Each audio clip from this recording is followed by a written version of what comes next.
Get my microphone, and then I get my coffee. It is 2:30. La da da da da on a Saturday, Friday. I don't know what day it is. This is remote work. Can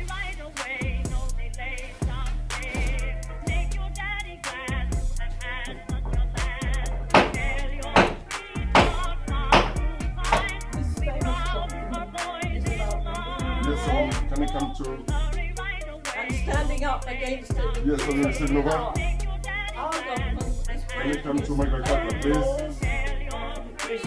Yes, sir. Can you come to?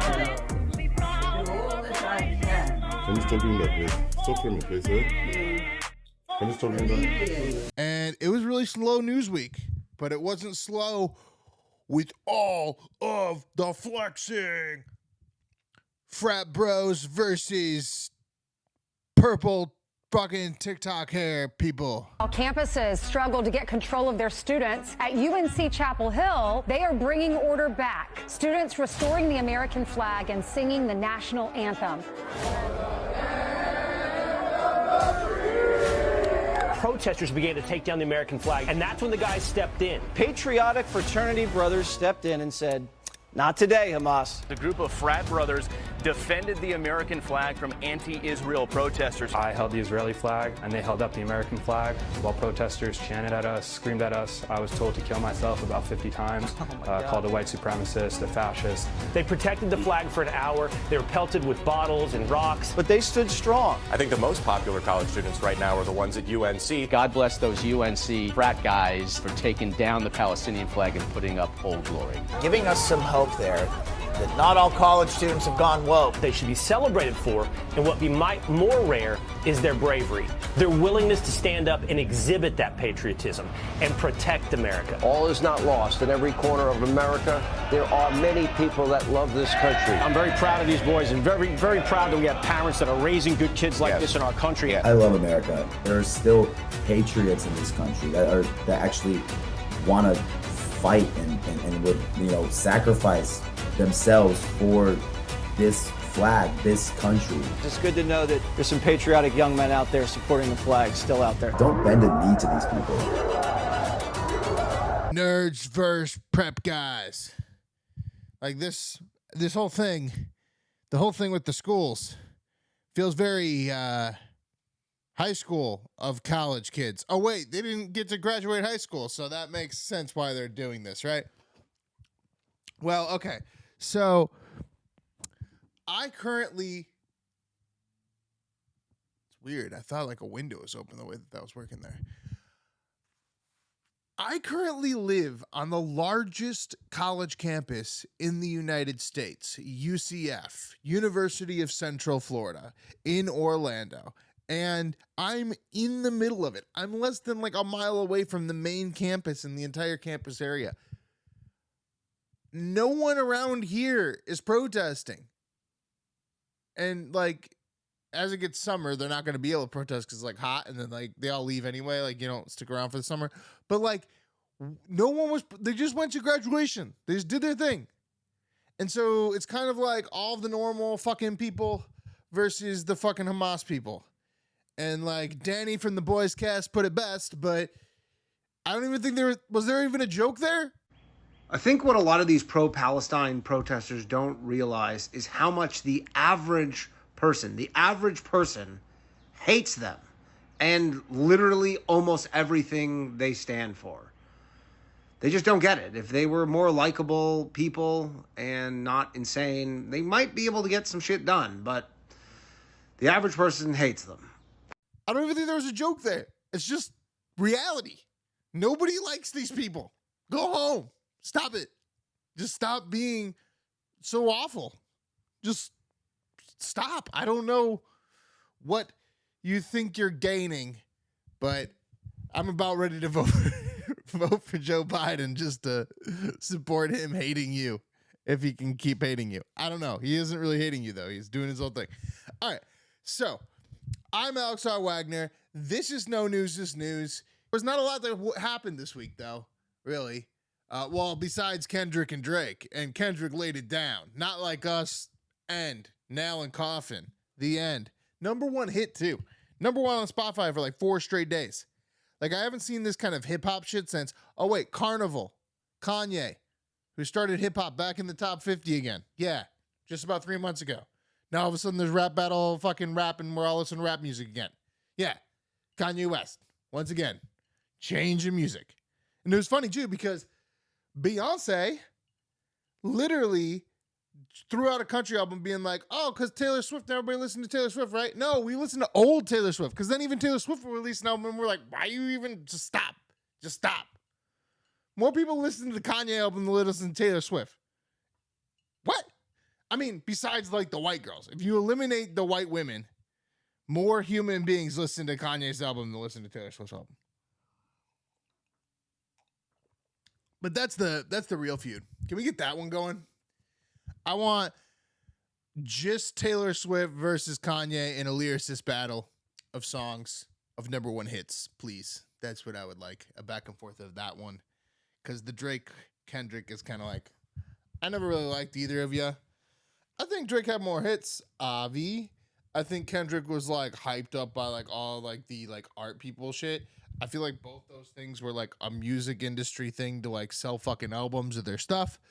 And now here they are doing this. But I did like that I heard that Kendrick was like allowing for like all of the diss tracks to be copyright free. So it's kind of like he didn't want to get dissed for making money off the diss track. But pedophiles win. I mean, well, they don't win, they lose. But Kendrick wins for calling out the pedophile. And Drake's, what was it, the Hearts part 6 of something on Drake's fucking YouTube channel. It's not on Spotify, but go listen to that. It's basically like, I'm not a pedophile. If I was a pedophile, would I be rapping like this? If I was a pedophile, would I be under Grassy like this? And you're like, not like us, not like us. It was a jam. Kendrick threw out a jam, and it just happened to be a pedophile diss track on Drake. It really is unfortunate because it's probably going to be like his biggest hit since Humble, and it's literally him just calling another man a pedophile. Just sad. It's going to like turn into a legal suit or like a whole like, it's going to go all like fucking election cycle with the fucking the fact checking and shit on that one. Once people start being like, can't listen to Drake, he's a pedophile. They're like, fact check, actually, he was never a pedophile, but Cosby was. And then you're like, well, yeah, but Cosby's not in prison, and Drake is in prison. And they're like, yeah, but Drake's in prison for embezzling tax fraud money in the future, and Cosby out because of a technicality or something, right? So come on, knock it off, or whatever. I don't know. So this is the show. Trump was back in court once again. He keeps getting gagged. He got so gagged that they said that they might prison him. They might throw him in the jail. And so now he's he's still talking outside the courtroom, but he's like brings the article out with him and like carefully reads through it. Inflation tax. I call it the Biden inflation tax. So he lies, and he lies about everything, including his golf game. Because he can't hit a ball. He can't hit a ball 100 yards. Lies about everything, but he came out, I saw that this last couple of days, he was talking about the Trump inflation was 9%. No, his inflation was 9%. And then he almost talked about the gag order. Then he just yelled back. He was like, no. And then you have the other thing that maybe is even more disgraceful is the gag order, where I can't I have to watch every word I tell you people. You ask me a question, a simple question, I'd like to give it, but I can't talk about it. Because this judge has given me a gag order and said you'll go to jail if you violate it. And frankly, you know what? Our Constitution is much more important than jail. It's not even close. I think this whole court case isn't really about a court case. It's about whether Trump can be quiet or not. Like, that's literally the court case. Like, will Trump be arrested before the election because he can't shut the fuck up for 5 minutes? I mean, I get it. The free speech shit. It's the same thing as Marjorie Taylor Greene. It's like I make fun of these people, but at the same time, their policies make sense as activists. But just like the pro-Hamas protesters, you don't like Marjorie Taylor Greene, you don't like the Karen, and you don't like the fucking can't shut the fuck up in court Trump. I'm fucking pro-Hamas. They're all annoying. Whatever. Got this new button on the iPhone 15, and then I turned it into something that was not. Oh yeah, if I hit it, it turns into the camera because you can change the button, and so now I don't have a silencer on the side of my phone. So I should probably change back to silencer. But at the same time, I'm glad that, you know, after what 12, 14 fucking iPhones or whatever, they're like, you know what, that little lever keeps getting jammed. Maybe we should just make it a button. Revolutionary. Revolutionary. iPhone 15. Y'all see that fucking the iPad commercial though? Where they're like crushing everything? Crushing all of art.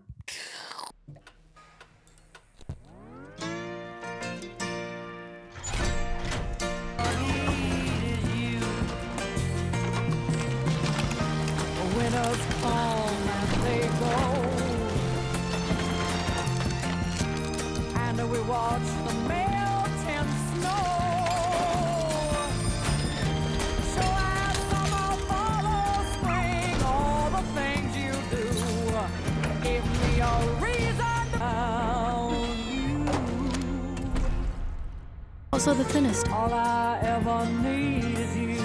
You hear? This is all viral and it was all over X and everybody's upset at Apple and they should pull the ad. Yeah, they pulled the ad. You want to know why? Because everybody already watched the ad.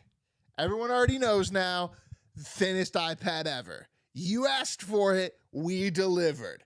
Thinnest product that no one wanted. Congratulations. I was saying this to a friend, like the only people that still use an iPad are assistants on the go running through the streets or toddlers. And in neither case do these people want a more breakable, thinner product. No one asked for this. If they wanted to like outsell the iPad forever, they would put bumpers on it. They would make it like a retard version of a fucking iPad where it's like 17 inches thick. And they're like, there's only 4 buttons. And one of them is fucking Netflix, Coco Melon. It's 1,000. Right then. Boom. Done. They don't even understand their market. No one wants a thinner iPad. No one. No one. Also, $1,200 plus $400 for the keyboard. Just buy yourself an iPad. Or, yeah, buy yourself an iPad. Don't buy a laptop. Buy yourself an iPad. So besides Trump being in court and the iPhone, you know, getting pressed over and stuff, the only other thing that's been in the news the last few days is that Mr. Joe Biden said no more bombs for Israel, and then everyone got really upset at him. So to kick it off, we're going to start with Paul Ryan, who was the Speaker of the House for the Republicans. And he's going to talk about like how back in the day they were awesome Republicans, but like now that like Trump's like the Republicans, they're like so stupid and like annoying and what. Still think Trump can't win, but Biden can lose. Meaning Trump's polling at his peak, pretty much in all the swing states. He's basically polling at the best he has, at the best he can get, and Biden's underperforming everywhere. And so the question is, can Biden go back and rebuild that vote coalition he had or not? And that's the key question of all of it. At the end of the day, in my state, I think you guys win probably. Jim, I'm talking to the Democrat here. I think because their party is just better organized. They're so much better organized than we are on the ground right now. I don't like saying this. Our party was a juggernaut. Literally a juggernaut. Just 8 years ago. But they are so much better organized than we are. So my guess is they probably pull it out at the end. But if Biden can't get to the middle, I don't know for the life of me why he's chasing these left-wing voters. He's going to get them. Trump's going to deliver those voters for him. He's chasing the wrong voters. And so if he doesn't pivot soon, my guess is Trump wins. I happen to agree with Paul Ryan, and I think the rest of the Democrats may agree as well as we get closer to this election, because now you will see Mr. Lindsey Graham. That we're delaying transfer or stopping transfer of certain weapons like 2,000-pound bombs to Israel. Is that correct? What I said is that we're assessing where we are right now. Well, there are media reports that it's happened. Are they incorrect? That we have made a decision to. Yeah. Again, we've made no decisions. We're assessing. Are you worried that if you make a decision to deny weapons that Israel say they need, that it would send a signal to Hamas and Iran to keep pushing? Senator, we want to make sure that we're providing the right kinds of weaponry. Okay. Would you have supported dropping the atomic bombs on Hiroshima and Nagasaki, General Brown, to end World War II? Well, Senator, I think just based on the situation where Well, we know. I mean, it's happened. We know. I'm not asking. They did it. Do you think that was disproportionate? it was definitely. Well, do you, in hindsight, do you think that was the right decision for America to drop 2 atomic bombs on the Japanese cities in question? Well, I'll tell you, it stopped the World War. Okay. Well, so it had a. Do you agree, General Austin? If you'd been around, would you say drop them? I agree with the chairman here. I mean, if we go back in time, says, hey, we got 2 atomic bombs, should we drop them? What would you say? Well, I think the leadership was interested in curtailing the. Well, what's Israel interested in? Do you believe Iran really wants to kill all the Jews if they could? The Iranian regime, yeah. Do you believe Hamas is serious when they say we'll keep doing it over and over again? Do you agree that they will if they can? I do. Hamas, okay, though, right. Do you believe that Hezbollah is a terrorist organization also bent on the destruction of the Jewish state? Hezbollah is a terrorist organization. Okay, so Israel's been hit in the last few weeks by Iran, Hezbollah, and Hamas, dedicated to their destruction. And you're telling me you're going to tell them how to fight the war and what they can and can't use when everybody around them wants to kill all the Jews? And you're telling me that if we withhold weapons in this fight, the existential fight for the life of the Jewish state, it won't send the wrong signal? Do you still think it was a good idea, General Austin, to get out of Afghanistan? I support the president's decision. Yeah, I think you do. I think it was a disastrous decision. If we stop weapons necessary to destroy the enemies of the state of Israel at a time of great peril, we will pay a price. This is obscene. It is absurd. Give Israel what they need to fight the war they can't afford to lose. This is Hiroshima and Nagasaki on steroids. He shouldn't even be a senator. He should just be playing the senator in every military movie ever where he's like, I'll get you them weapons or my name's not Lindsey Graham. Lindsey Graham's pissed off, but he's not the only one. All the senators are pissed off because remember, everyone passed this bill unilaterally. Some people say Joe Biden is doing this for his reelection, which would be bad enough. It would also, I have to add, be grounds for impeachment under the Democrats' Trump-Ukraine standard, withholding foreign aid to help one's reelection. Only with Joe Biden, it's true. They wanted this money to go to Israel. But it's not just the Republicans that are upset at Mr. Joe Biden for withholding these bombs from Israel. Got Mr. Michael Rapaport, greatest upset comedian, political moron ever. And he is now... he's so left that he might vote for Trump. Smoking Joe Biden. Cadaver Joe Biden. You know who I am. You know my work. I'm the one who came up with, I'm the one who invented stain Donald Trump. Pig Donald Trump. That's me. That's my work. I didn't ask for a thank you. I didn't ask for an invite to the White House, and everybody and anybody shows up at the White House these days. I did it for the love. I did it for the love because I couldn't stand that and you dumb old you have the you bat old you.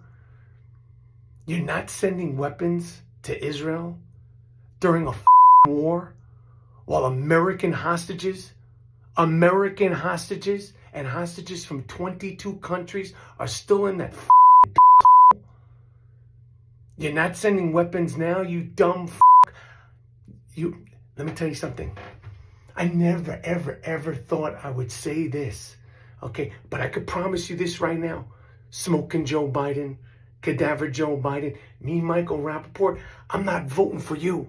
You're not getting my vote. And plenty of us also ain't voting for you, you.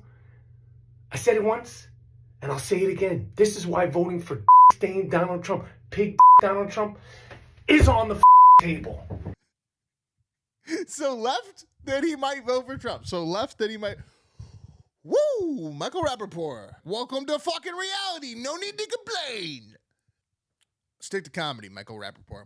Well, that was comedy, so thank you. Haha, we laughed at your face. The bomb guy from the movies is upset. The senators are upset. The left-wing radical New York comedians are upset. So we're at the press briefing.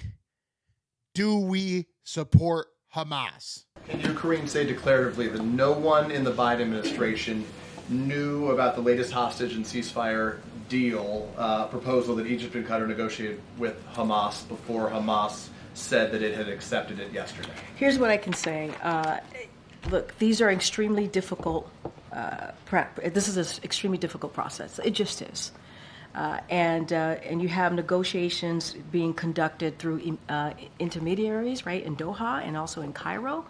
And so that is just where we are. They're difficult times. They're a difficult process. And so that's what I can speak to. That's what I can say. I guess I just want to get to the fundamental question, which is we all recognize these are difficult times. There's been too much loss on all sides. Everybody agrees. But in the simplest of terms, can you say declaratively that no one in this administration was involved in some deal that was accepted by Hamas yesterday without having been previously communicated to Israel? What I can say, this is an extremely difficult process. It is. Why can't the U.S. just say declaratively from the White House podium that the U.S. was not doing any side deals that Israel didn't know about? A side deal? No, absolutely not. I didn't know that was the question. I can say absolutely not. No, there was no side deal. What Hamas accepted yesterday is not a proposal the U.S. had ever heard before Hamas presented it. Look, throughout this process, here's what I can say. American diplomats have been engaged with our Israeli counterparts on this throughout this process. There was no side deal. I didn't realize that was the question you were asking me. Absolutely not. No answer. Okay. All right, let's try this again. Did we withhold these bombs? Reports that the Biden administration has slowed arms transfers to Israel, including for direct attack munitions and potentially some other weaponry. Can you confirm that? And if not, why not? So we don't comment on specific cases. What I can say, and we have been saying, and we will reiterate from here, is that our commitment to Israel's security is ironclad. I know my colleague from NSC was asked the same question a couple times from your colleagues, and we just don't have anything to say beyond what I just laid out. That me, the media, the person actually asking this question already reported that you did. All right, well, since the press secretary can't answer a single question, maybe we can go back to the Pentagon and Mr. John Awesome Dude Kirby. I was going to say Big Nose, but I'll probably get canceled. Are the reports wrong? I'm not going to confirm the press reporting, Ed. What I've said is our security commitments to Israel are ironclad. The president pushed very hard to get that supplemental funding so that we can continue to help Israel with its security needs. And you can appreciate the ambiguity makes it sound like it's true. I can't speak for what you appreciate in my answer. All I can do is tell you that my answer is not going to change. Anyway, well, not anymore. We're all pro-Hamas, right? Pro-Hamas protesters. That's what I call them. These Palestinians with their flag trying to take it from America. Frat guys forever. Okay, last question. Do you think that everything that Hamas did was a trick? Is there any feeling that Hamas may be trying to trick the public in some way? You heard Israeli officials commenting on this latest proposal as a trick, and there's been a lot of pressure to... Go ahead. Yeah, no, go ahead. Sorry, I'm listening. Well, there's been, pressure on the administration to make sure that the needs of Palestinians are being served, and that the U.S. support for Israel isn't, overhanded. And you had the report come out earlier today, or maybe yesterday, that the U.S. was potentially weighing withholding an arms shipment to Israel. Is there any concern that Hamas was trying to capitalize on that public pressure and, play a trick, as Israeli officials put it? I mean, I don't think there's any possible way I could answer that question unless I got between the ears of Mr. Sinwar, and that's a place I really don't want to be. I think it was a trick. I think it might be a trick. I think they might be tricksters. Watch out, John Kirby. It's a trick. All right. Now that we've talked to everybody but Joe Biden, let's go back to 2019 Joe Biden, as he says that no one should ever withhold foreign aid from an adversary or whatever. I'm talking like Joe Biden. There's news this week to the extent that some of the Democrats are saying that if, because of Israel's settlement policy, that they would look at cutting off military aid to Israel as a result of that. That'd be a tragic mistake. I strongly oppose Israel's settlement policy on the West Bank. I've made that clear to Bibi when I was vice president. I made it crystal clear to the Israelis.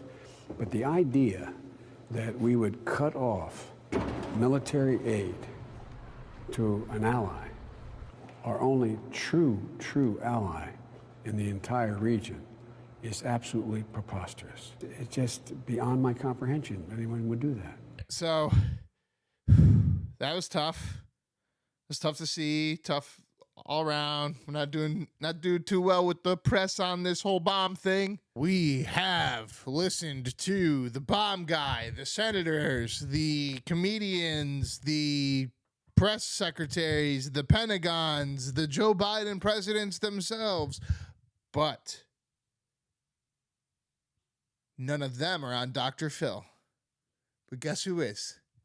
Netanyahu. Dr. Phil Netanyahu. Dr. Phil going to solve the Middle East. Here you go. CNN, he said, I'm not going to do that because they're using these bombs to, quote, go after population centers.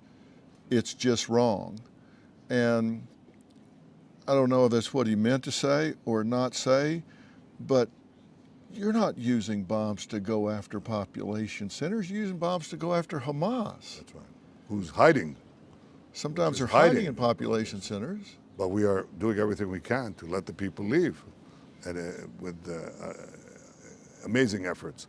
But I think also that this is precision weapons. So, in fact, if you want to avoid civilian casualties, you need these weapons rather than imprecise weaponry. But I think beyond that, look, I've known Joe Biden for many years, 40 years and more. We often had our agreements, but we've had our disagreements. We've been able to overcome them. I hope we can overcome them now, but we will do what we have to do to protect our country, and that means protect our future. And that means we will defeat Hamas, including in Rafah. We have no other choice. Is Dr. Phil still on ABC? And if so, like how? Because this man has been on like fucking Joe Rogan being like, I'm starting my own network. Everybody's an asshole. They're all cancel culture. And then all of a sudden he's like primetime Dr. Phil, like talking to fucking Netanyahu. What is going on? Dr. Phil is going to solve the Middle East? That's where we're at now, people? All right, and here's Antonio Brown believing a conspiracy theory about a video about Joe Biden shitting himself on fucking The Blaze. Where are you at on the political spectrum? You're not a fan of Joe Biden or what? Nah, I like Donald Trump. I seen Joe Biden online. He was shitting on himself and like falling all over. I'm like, yo, what's going on with him? He got teleprompters everywhere. Like, you know what I'm saying? I'm not, I got a good political opinion, but you know what I'm saying? I want the world to be a better place. I feel like we probably could do better with Trump helping more businesses and like coming back and taking over the 2024. So you think Biden pooped his pants on that other video? That's what the video showed. He was looking real shitty. I love how they ask him what his political positions are. He's on a show on The Blaze, sir. It's like being on MSNBC and being like, so your politics, what do you think? Kind of like they did with this guy. Basically, I think even the middle of the country, even Michigan, is watching the Republican Party destroy itself. But there are two wars going on. I see the war within the Republican Party, which we're all standing back going, knock yourselves out. And then there's the war for democracy, which is going on right now, and it's on the internet, it's on social media, it's on people not listening anymore. But that war is going to culminate in November, and I think that's when the voters. And I'm cautiously optimistic that the people in the middle, the people in states like Michigan, are going to go, you know what, we're better than this. I'm going to vote for Biden, even though he's old, which also translates into wise and wisdom, which we may need right now, because the election that I really want to vote on is the one in 2028, when people are now running with a future. Such a shame. Newsroom was such a good show, but you know what? It would have been a better show without him. Aaron Sorkin, on the other hand, if I could give that guy an 8-ball and go back in time, oh boy. Joe Biden being explained that inflation is still a thing. Grocery prices are up 30%, more than 30% since the beginning of the pandemic, and people are spending more on food and groceries than they have at any time really in the past 30 years. I mean, that's a real day-to-day pain that people feel. It really is, and it's real. But the fact is that if you take a look at what the people have, they have the money to spend. It angers them and angers me that you have to spend more. For example, the whole idea of this notion that Senator Casey talked about, shrinkflation. I think it's on your Same program. price for a smaller bottle of juice or something. For example, Snickers bar, they did a thing, and it's like 20% less for the same price. That's corporate greed. That's corporate greed. And we've got to deal with it, and that's what I'm working on. We weren't talking about shrinkflation, we were talking about inflation. Isn't it weird how interviews like this one on CNN are now feel so inauthentic and so unnatural? Everyone sits down and really hammers out conversations everywhere now with all these podcasts. Even the commercially successful ones that are have a lot of sponsors now and breaks and everything, they still have a good 45, 50-minute interview chunk with their guest where they just kind of shoot the shit. And the New York Times has done awful with their new podcast to interview series where even fucking Anne Hathaway was like, this is kind of unnatural. But even with that said, CNN is where Joe Biden is, and Joe Biden is where CNN is. Aaron Burnett, you need to just quit. Maybe she shouldn't quit, though. She's only one left. I don't know. What's the next question? Signs at college campuses, some say Genocide Joe. Any of us that have gone to those campuses, sometimes we hear that chant. Do you hear the message of those young Americans? Absolutely, I hear the message. Look, two things. First of all, there's a legitimate right to free speech and protest. There's a legitimate right to do that, and they have a right to do that. There's not a legitimate right to use hate speech. Ouch. So it feels to me like Joe Biden was just informed of Genocide Joe and everything that's going on by this lady on CNN in this interview. So yet again, somebody let him know what's going on. Let's take off the mask of this comedy podcast and let's talk for reals, okay? Here's what I think is going on. Joe Biden is a perfectly well-polished politician. However, in a social media age, we just don't buy the bullshit anymore. You have to be able to take your talking points and kind of just sprout them out and have a big, long-winded conversation where you debate over policy objectives. And that kind of is what Trump is, or what he kind of started by becoming president. And also, he's a real estate agent, so he's good at it. The bullshit, the stuff in the in-between. When you see Joe Biden taking these interviews, or even on the Howard Stern show, they bring up a subject that's a political issue for the election, and then he just has a talking point.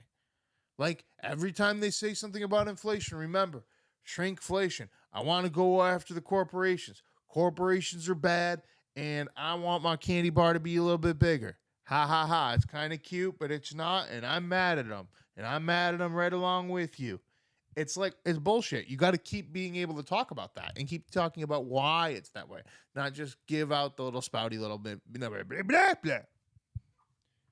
Back to comedy podcast. MSNBC is shocked that independents think that Joe Biden is worse for democracy than Donald Trump is.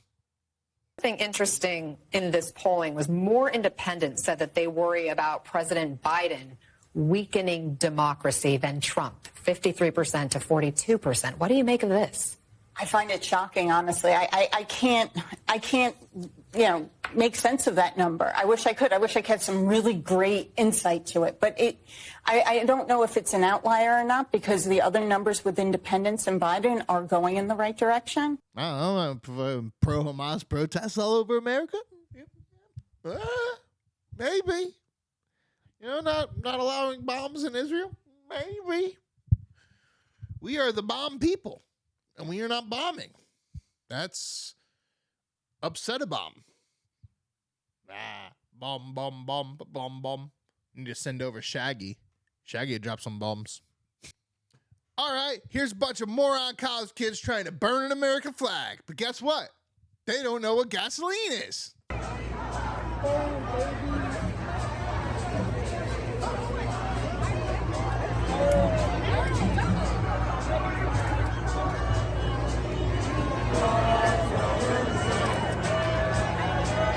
I don't like showing flags burning on my show, but I do like showing people trying to attempt to burn a piece of well-polished cloth with a lighter and it not working out.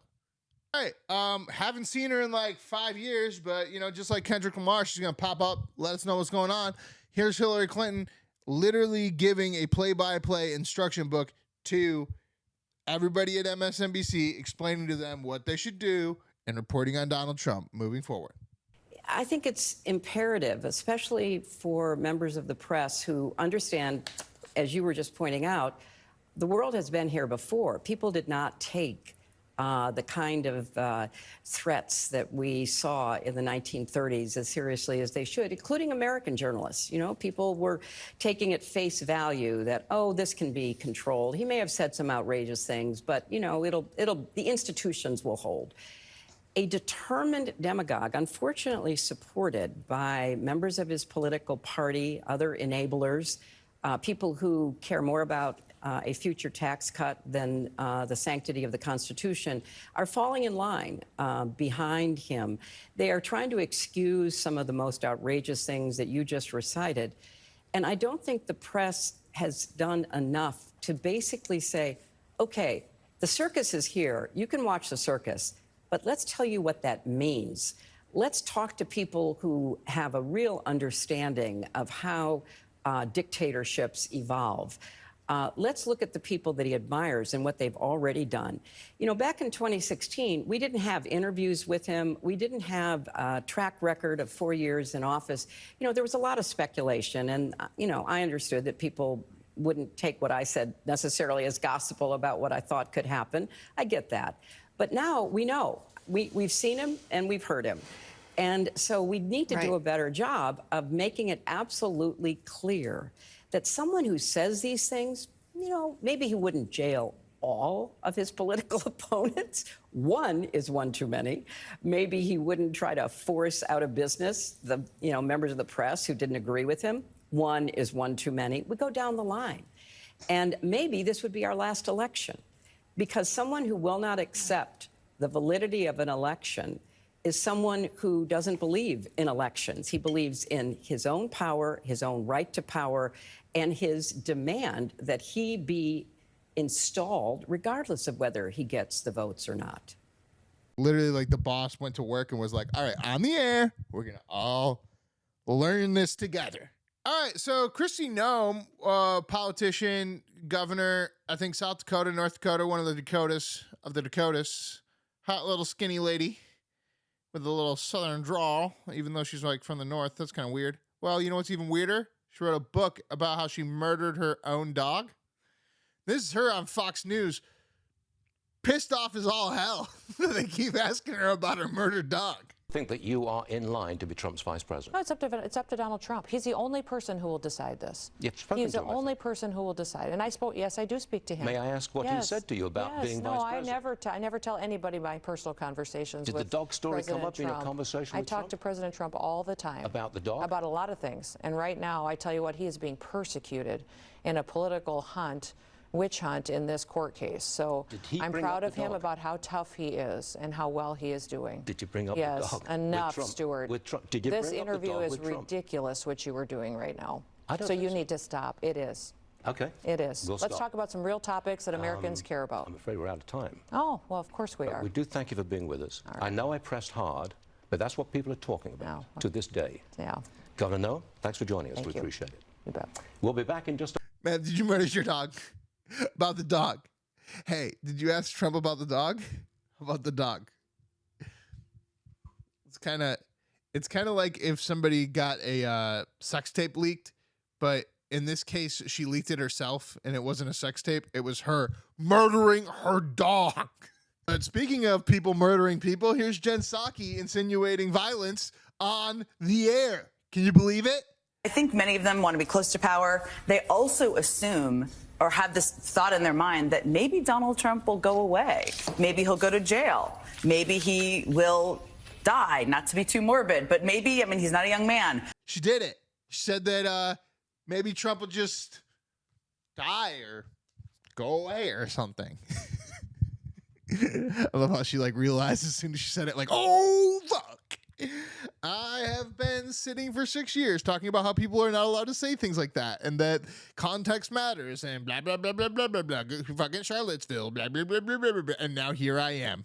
I found out Lyme disease was spread from a fucking nuclear accident, according to Tucker Carlson. So, and Tucker Carlson's top 10 podcast in America now, so we can quote that as a thing. Again, remember, Dr. Phil is solving the Middle East right now, so that's where we're at, people. With all that said, all that bearing of Joe Biden nonsense with these bombs in Israel, Joe Biden wants to let you know he's going to debate Trump. And what about Joe Biden confronting Donald Trump either on the debate stage or on a number of these issues? Will he be mentioning him by name? Will the campaign be going after Trump on a regular basis to try and draw that contrast? Is that necessary? You know, I think absolutely it is, Mika. And look, President Biden has made it very clear he will be debating Donald Trump. They're going to debate! But where will they debate? And I bet you they don't debate, because that's what's going to happen. They're going to fucking bitch over who gets to do the debate.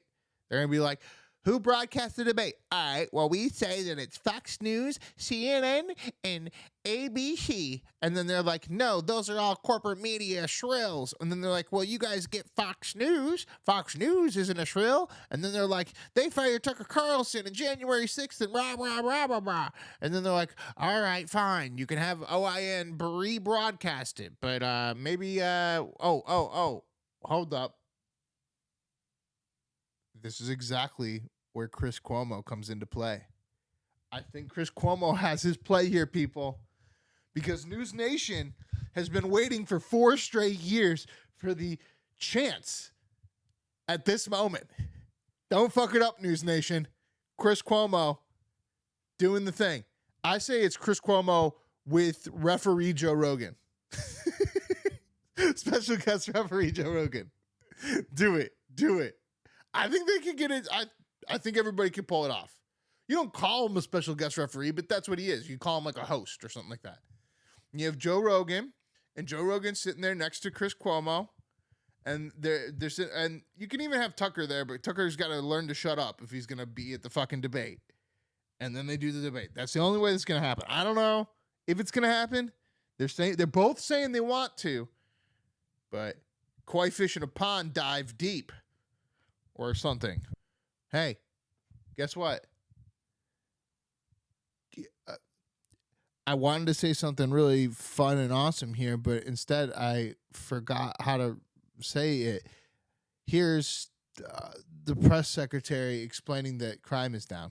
I want to acknowledge some important news. While the previous administrations oversaw the largest one-year increase in murders ever recorded under this president's leadership, President Biden, violent crime is at a nearly 50-year low. Thanks to the extraordinary efforts of law enforcement and community leaders, Americans are safer from violent crime today than they were a year ago. Violent crime declined across every category in the first quarter of 2024, and murders are down 17%.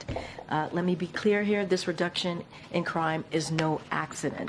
President Biden and his administration are taking historic action to make our communities safer and give our law enforcement officers the tools they need to protect and serve. We are stopping the flow of illegal guns and making the largest ever federal investment in fighting and preventing crime through the American Rescue Plan, which every Republican in Congress voted against. But we can't stop now. Through the Safe America Plan, the president is calling on Congress to invest $37 billion to support law enforcement and crime prevention. Every family deserves to live in a safe community. One shot! Miss Jean-Pierre, Karine Jean-Pierre, you had one shot to give us good news for the week. And you fumbled over it.